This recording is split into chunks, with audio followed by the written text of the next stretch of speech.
जय हिंद। एक इंस्पेक्टर के घर विजिलेंस की टीम रेड करने के लिए पहुंचती है। उसके घर पर जो कुछ बरामद होता है उसे देखकर विजिलेंस के अधिकारियों के पैरों तले जमीन निकल जाती है। इंस्पेक्टर के पास तकरीबन 16 करोड़ रुपए की संपत्ति बरामद हुई और तकरीबन 10 बैंक खाते, और इसके साथ ही 30 जगह इंस्पेक्टर के पास जमीनें थी, यानी कुछ प्लॉट थे और कुछ एग्रीकल्चरल लैंड थी। अब ये सब कुछ देखकर और इंस्पेक्टर के शाही ठाठ देखकर पूरी की पूरी विजिलेंस टीम जो छापा मारने आई थी वो भी हैरान परेशान रह गई। इस पूरे केस के बारे में बात करेंगे, पर सबसे पहले आपसे अपील कि आप बड़ी संख्या में हमारे वीडियोस को देख रहे हैं पर चैनल सब्सक्राइब नहीं कर रहे। अगर आप इस वीडियो को देख रहे हैं तो फौरन चैनल को सब्सक्राइब कीजिए, बेल नोटिफिकेशन ऑन कीजिए, वीडियो को ज्यादा से ज्यादा शेयर करें और इसके साथ ही अपना कमेंट देना ना भूलें। इस पूरे केस की सच्चाई जानने के लिए वीडियो को बिल्कुल आखिर तक देखें, कतई भी स्किप ना करें। अब ये पूरा मामला समझने के लिए आपको चलना पड़ेगा उत्तर प्रदेश के मेरठ के जागृति विहार इलाके में। दरअसल हुआ क्या है, इंस्पेक्टर महेंद्र सिंह सैनी को विजिलेंस विभाग से कई दिनों से नोटिस मिल रहा था। कई बार नोटिस मिला कि आइए आपके खिलाफ एक केस रजिस्टर हुआ है, इस मामले में आप आकर अपना बयान दीजिए और हमारे साथ कोऑपरेट कीजिए। पर कथित तौर पर रिपोर्टेड फैक्ट्स के मुताबिक इंस्पेक्टर महेंद्र सिंह इन नोटिसों का जवाब नहीं दे रहे थे और ना ही किसी फोन कॉल को उठा रहे थे। इसके बाद आया 13 फरवरी का दिन। विजिलेंस विभाग ने 22 अफसरों की 3 टीमें तैयार की। ये तीनों टीम अलग अलग जगह रेड मारने वाली थी। अब फाइनली ये टीमें पहुंचती हैं सबसे पहले इंस्पेक्टर के एक स्कूल पर, न्यू दिल्ली पब्लिक स्कूल, और इसके साथ ही इंस्पेक्टर के 2 और घरों पर सिमिलर रेड की गई जो कि कीर्ति पैलेस में स्थित थे। अब विजिलेंस की टीम के अधिकारी जब स्कूल में पहुंचे, वहां पर सारे प्रबंध और इंफ्रास्ट्रक्चर देखकर विजिलेंस की टीम भी हैरान रह गई कि एक इंस्पेक्टर इतना बड़ा स्कूल कैसे खड़ा कर सकता है। इतनी बड़ी इमारत है, इतने टीचर हैं और इतना बड़ा प्रबंध, इतना बड़ा मैनेजमेंट है, आखिर ये सब कुछ एक इंस्पेक्टर कैसे मैनेज कर सकता है। अब इसके बाद स्कूल की पूरी डिटेल्स ली गई, जिसमें पता चला कि इंस्पेक्टर साहब की जो पत्नी है शकुंतला, वो इस पूरे स्कूल की अध्यक्ष है और वही ज्यादातर इस स्कूल को चलाती भी है। बेटा भी स्कूल के काम में ही इन्वॉल्व है। बड़ा स्कूल है और इससे आमदन भी अच्छी हो जाती है। इसके बाद नंबर आया बैंक खातों का। इंस्पेक्टर साहब के आधार कार्ड और मोबाइल नंबर से लिंक्ड खातों को चेक किया गया तो अलग अलग बैंकों में तकरीबन 10 बैंक खाते मिले। इन बैंक खातों में कितना पैसा पड़ा है उसकी भी जांच की गई।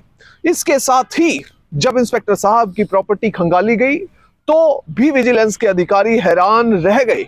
दरअसल इंस्पेक्टर साहब के पास 30 अलग अलग जगह प्रॉपर्टी के पेपर थे, यानी कि उन्होंने 30 जगहों पर जमीनें खरीदी हुई थी। कुछ प्लॉट्स थे और कुछ एग्रीकल्चरल लैंड थी, यानी कि कृषि योग्य भूमि। अब इतनी ज्यादा जमीन, इसके साथ एक स्कूल और फिर 2 आलीशान मकान, यानी 2 आलीशान कोठियां। अब इसके बाद इंस्पेक्टर साहब के घर के कमरों की तलाशी शुरू हुई। घर के कमरों की तलाशी के दौरान घर पर कथित तौर पर रिपोर्टेड फैक्ट्स के मुताबिक करोड़ों रुपए की ज्वेलरी बरामद हुई। जो आभूषण हैं महिलाओं के वो बरामद हुए। अब इन सब आभूषणों को विजिलेंस विभाग ने अपने कब्जे में लिया।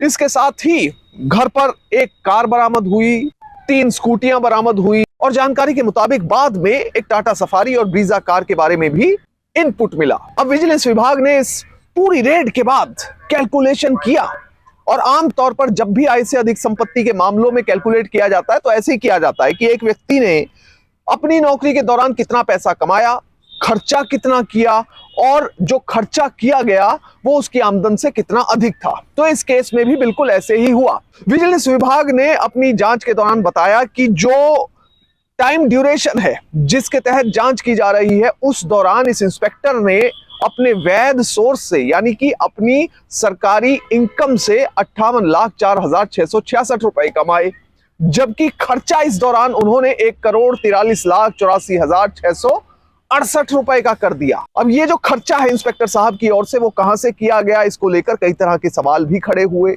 अब आय से अधिक जो संपत्ति है इस पूरे मामले में वो निकल कर आई 85,79,802 रुपए।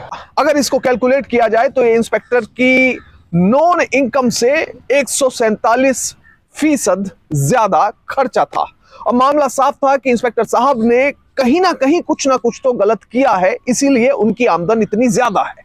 नौकरी के दौरान इतना बड़ा स्कूल जिसकी कीमत तकरीबन 11.5 करोड़ रुपए आंकी गई, इसके साथ ही 10 बैंक खाते, 30 जगह जमीनें, 2 बड़ी कोठियां, करोड़ों रुपए की ज्वेलरी, कारें, स्कूटियां, इतना सारा करोड़ों रुपए की ज्वेलरी, कारें, स्कूटी और इतना सारा इंफ्रास्ट्रक्चर इंस्पेक्टर साहब के पास आया तो आया कहां से? अब इंस्पेक्टर साहब को विजिलेंस की टीम लगातार कॉल करती रही पर उन्होंने फोन बिल्कुल भी नहीं उठाया। विजिलेंस की एसपी इंदु सिद्धार्थ ने जानकारी दी कि इस पूरे मैटर में कैलकुलेशन अभी भी जारी है। विजिलेंस के 22 अफसरों की 3 टीमें लगातार जांच कर रही हैं, असेसमेंट किया जा रहा है और फाइनल असेसमेंट करने के बाद भी जानकारी दी जाएगी। इस मामले में प्रिवेंशन ऑफ करप्शन एक्ट की धारा 13 के तहत मुकदमा कायम किया गया है। इसके तहत ही जांच भी चल रही है और अगर प्रिवेंशन ऑफ करप्शन एक्ट की बात करें तो इसके तहत 7 साल तक की सजा हो सकती है और इसके साथ जुर्माना भी होता है। नौकरी भी अधिकारी की जाती है, पर इस केस में कुछ अलग है। इंस्पेक्टर साहब दरअसल साल 2012 में अपनी नौकरी से इस्तीफा दे चुके हैं। वॉलंटरी रिटायरमेंट स्कीम के तहत वो वीआरएस ले चुके हैं और उसके बाद अब वो रिटायर्ड लाइफ व्यतीत कर रहे हैं। इंस्पेक्टर साहब से मीडिया कर्मियों ने भी बात करने की कोशिश की पर वो उपलब्ध नहीं थे। फोन कॉल उन्होंने किसी का भी नहीं उठाया। बहरहाल विजिलेंस की टीम जो जांच कर रही है उससे माना जा रहा है कि आगे भी कई और खुलासे हो सकते हैं और जो कुल मिलाकर आमदन निकलकर सामने आई है प्रीलिमिनरी इंक्वायरी में और छापे के दौरान, वो सीधा सीधा कहीं ना कहीं तकरीबन 15-16 करोड़ के आसपास जाकर बनती है, जो कि एक बड़ी अमाउंट है एक इंस्पेक्टर के लिए अपनी नौकरी के दौरान इकट्ठा करना। बहरहाल इस पूरे मामले में हो क्या सकता है? अब यह होगा कि इस मामले में अदालत में केस चलेगा, दोनों तरफ से आर्ग्यूमेंट्स होंगी और फाइनली माननीय अदालत का फैसला ही अंतिम तथ्य और अंतिम सत्य होगा। पर आय से अधिक संपत्ति के जो मामले हैं उनमें ज्यादातर कन्विक्शन रेट जो है वो काफी ज्यादा होता है, क्योंकि जो इन्वेस्टिगेटिंग एजेंसी है वो अपने क्रेडिबल सोर्स से एविडेंस और विटनेस को इस तरह प्रेजेंट करती है कि कोर्ट में ज्यादातर मामले कन्विक्शन की तरफ जाते हैं। अब इस केस में क्या होता है ये तो देखने वाली बात होगी, पर इंस्पेक्टर की तरफ से अब ये प्रोजेक्ट करने की कोशिश की जाएगी और बताने की कोशिश की जाएगी कि जो भी प्रॉपर्टी मैंने इकट्ठी की है वो बिल्कुल सही तरीके से इकट्ठी की है। अब वो इस बात को कैसे साबित करते हैं ये उनके ऊपर है। वही इन्वेस्टिगेटिंग एजेंसी के ऊपर यानी विजिलेंस के ऊपर ये दारोमदार रहेगा कि वो साबित करे कि इंस्पेक्टर साहब ने ये सारा धन अवैध संपत्ति के तौर पर इकट्ठा किया है, गलत तरीके से कमाया है और नौकरी में उन्होंने रिश्वत ली हो या कोई गलत काम किया हो, उसके तहत ही ये सारा धन, ये सारी प्रॉपर्टी, ये सारा इंफ्रास्ट्रक्चर उनकी ओर से खड़ा किया गया है। बहरहाल जो करप्शन के मैटर्स होते हैं उनमें सीबीआई के अंदर एक एंटी करप्शन ब्यूरो का विंग बनाया गया है, एसीबी, जिसके पास ज्यादातर करप्शन के मैटर्स जाते हैं। इसके साथ ही अलग अलग राज्यों में विजिलेंस और सीआईडी और अलग अलग विभाग, अलग अलग विंग बनाए गए हैं और कई स्टेट्स में तो एसीबी अलग से इंडिपेंडेंटली काम करती है और इन्हीं विभागों में शिकायत कर करप्ट अधिकारियों की जानकारी दी जाती है। और इस मामले में भी इंस्पेक्टर महेंद्र सिंह सैनी के खिलाफ इनपुट मिली थी, शिकायत मिली थी विजिलेंस विभाग को कि उन्होंने अपनी आय से अधिक संपत्ति अर्जित की है, इसलिए उनके खिलाफ जांच की जाए। और जब विजिलेंस विभाग ने इस मामले को गंभीरता से परस्यू किया तो इंस्पेक्टर के घर जाकर विजिलेंस के अधिकारियों के पैरों तले जमीन निकल गई। बहरहाल इस पूरे मामले से हमें सीख क्या मिलती है? हमें सीख सिर्फ यही मिलती है कि कभी भी भ्रष्टाचार का रास्ता अख्तियार ना करें, गलत रास्ते, अनैतिक रास्ते पर ना चले, क्योंकि एक ना एक दिन गलत व्यक्ति तक कानून के हाथ जरूर पहुंचते हैं और वो जेल की सलाखों के पीछे भी जाता है। हमेशा नैतिकता, ईमानदारी के साथ अपनी नौकरी करें, अपने काम को अंजाम दें और देश के विकास में अपना योगदान दें। जय हिंद।